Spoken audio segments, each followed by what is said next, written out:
दुनिया वन सवन्नी बाबा दुनिया वन सवन्नी।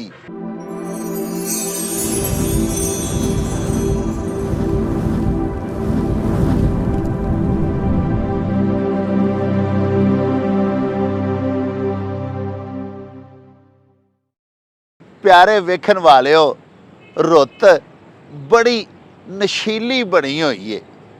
अहमद राही होरां दा बड़ा ही प्यारा ते मशहूर गाना रुख डोलदे ते अख नहीं लगदी निम्मी निम्मी वाह वगदी, मैनू याद आउण दिया।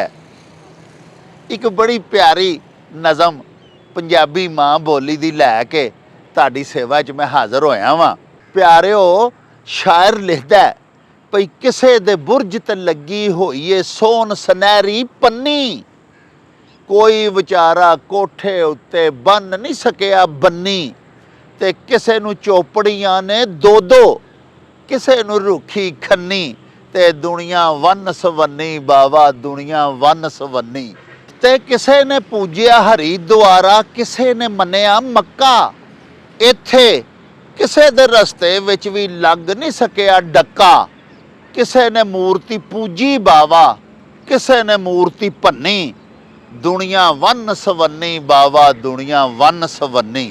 ते किसे नू मिलदा है धक्को धक्की, किसे नू मिलदा है धक्का, किसे दे घर विच दाने ही दाने, किसे दे कोल नहीं फक्का, किसे दे खीसे फुल ने बाबा, किसे दी खाली कन्नी, दुनिया वन सवन्नी बाबा दुनिया वन सवन्नी। लो जी प्यारिओ, तुसी हुण लवो इन्हां शेरां दा लोरा ते स्वाद, ते असी हुण चलने आ अपने घर।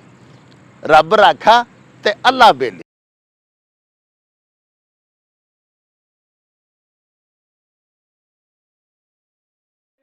ओ चल मेले नू चली,